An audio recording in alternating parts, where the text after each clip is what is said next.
Okay, next question, beginning with candidate Murray. And again, this question came from the audience. Whether you are an incumbent or a first-time candidate, what specific initiatives or policy changes do you plan to advocate for to improve the library, and how do you intend to implement them? I think probably the biggest thing that I want to spearhead is to explore some of the educational opportunities that we may be missing. What groups out there need to have resources available in the library that they can access and enhance their interests?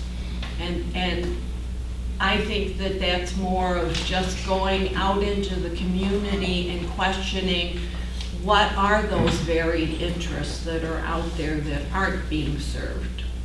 Okay, candidate Cook? Would you mind repeating the Not question? at all. Whether you are an incumbent or a first-time candidate, what specific initiatives or policy changes do you plan to advocate for to improve the library, and how do you intend to implement them? Thank you. Well, we are all first-time candidates, which is kind of a neat thing for all of us up here. The biggest thing that I'm looking forward to as far as implementing for the future is this new library. We have a once-in-a-generation opportunity to really look towards longevity, to look towards what we want our town to be, and the library is a great representation of that. The current board is already doing a great job of making sure that everything is functioning well, that the needs of the community are being met, and so I would want to make sure that we continue that and expand it with the construction of this new library. Okay, candidate Dabrowski, same question. Very similar answer to Ms. Cook's. Our library, our city has grown so much, and so is the diversity in our city. And looking at what our libraries offer, there's probably definitely opportunities. So looking at where we do have gaps so that it is a better reflection of our community and of the people that are going into the libraries. And also looking at opportunities, figuring out how we connect with them. And I do believe it is through proactive outreach and better partnerships with schools and getting kids more into the library and working with senior groups or other types of organizations so we can find ways to help build a more of a thriving community feeling within our library. That is my passion, is bringing people together and looking at how we can make a difference with our community so that the library becomes a staple. Thank you. Candidate Karpinski? Yeah, so in the time I've been with the library, one of the things I've tried to do, and I've worked with Sam, the executive director, and the staff, is really to understand what the staff needs in terms of support. And I went to their offsite and talked to them about, they've got a great strategic 3-year plan. They track everything that goes on in the library, door entries, books, et cetera, checkouts. Just to run the library with sort of a growth mentality, especially as we move into this new space. Like, everyone there should be looking for new opportunities to serve the community, to grow the library.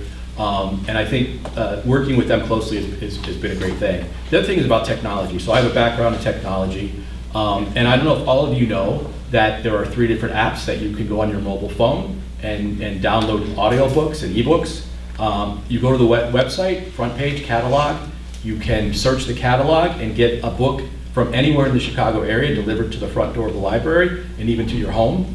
Like, those sorts of technologies are what's sort of happening today. Whether you're young or old, you can take advantage of those. All right. And next question, we begin with candidate Cook.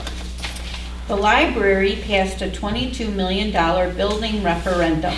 It is a big project. How do you plan to keep the community engaged and informed and address concerns from residents who are not supportive of the referendum? At the retreat that my compatriot up here was just mentioning, the existing board and library staff have great plans to make sure that the website is updated. If you go on there right now, you can see that there are already architectural renderings and tax calculator. So very easy access to the information. At the board meeting last night, they were talking about making sure that that's updated and also having regular community outreach with different meetings. They were discussing having a meeting with the neighbors of that site that I'm really looking forward to. And as a trustee, I'll make sure that we keep on that we always solicit the community's advice on this. It's for the community. Okay, candidate Dabrowski. Very similar. I wasn't able to attend the retreat because I was out of town at a swim meet with my daughter, who's 8, and did pretty well. But in all honesty, I would leverage, absolutely as mentioned, is the public website, but also open forums as we have, and looking at where our community is currently at.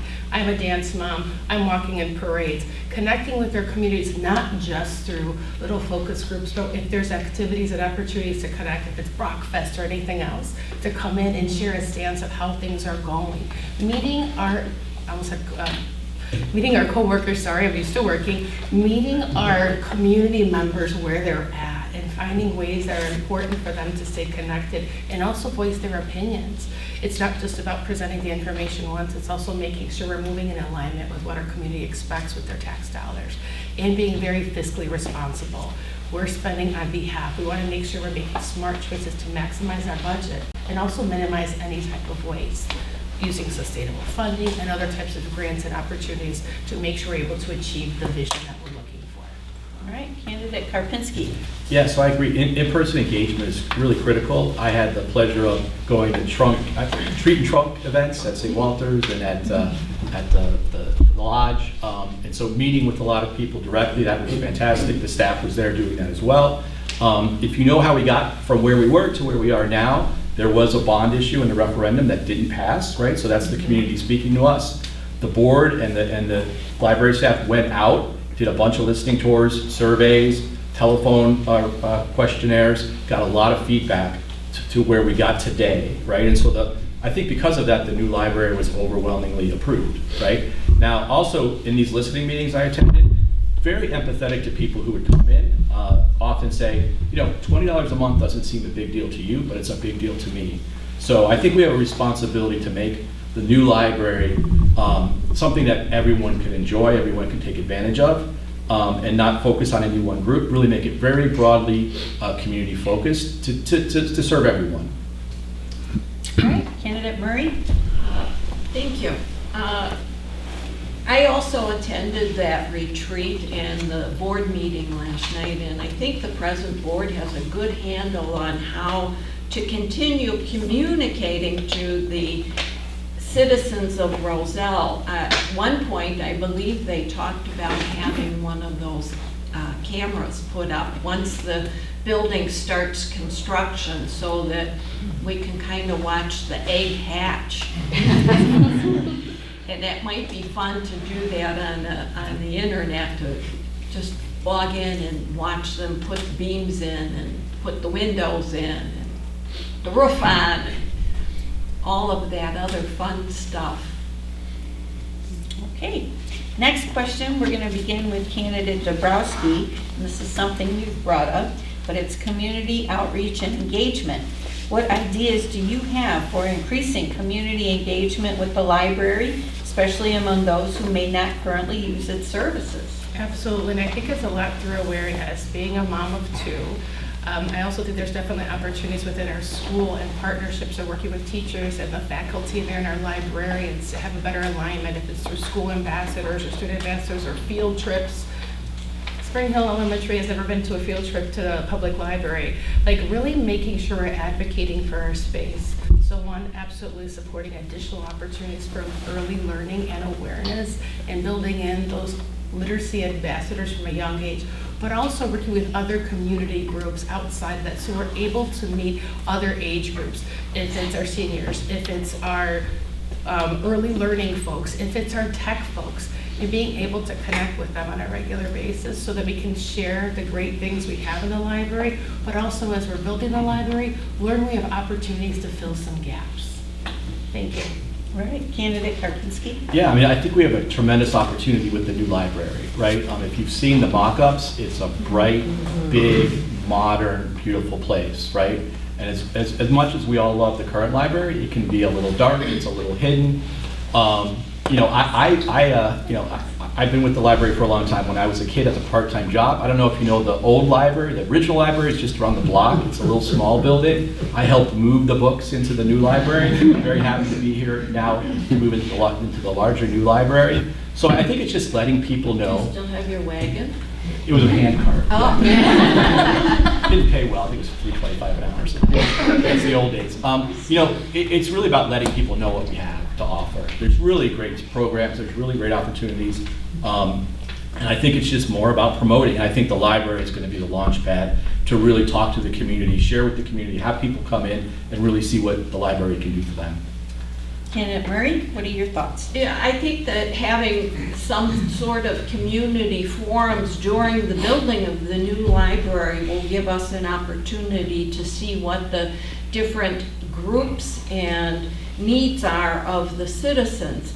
One of the things that I specifically thought of is that where the location of the new library, if the library can offer tutoring to students, we would be able to contact the local high school and middle schools and have bus routes deliver students after school directly to the library for those tutoring sessions. And then parents would be responsible for picking them up. But great opportunities in the future for what's going on. All right, Candidate Cook?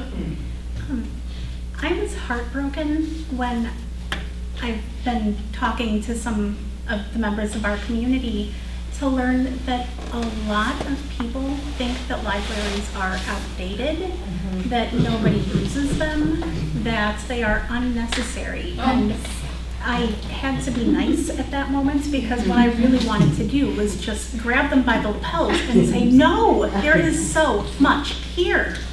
I am so excited whenever my kiddo brings home the reading program paperwork from school, and so I love school engagements.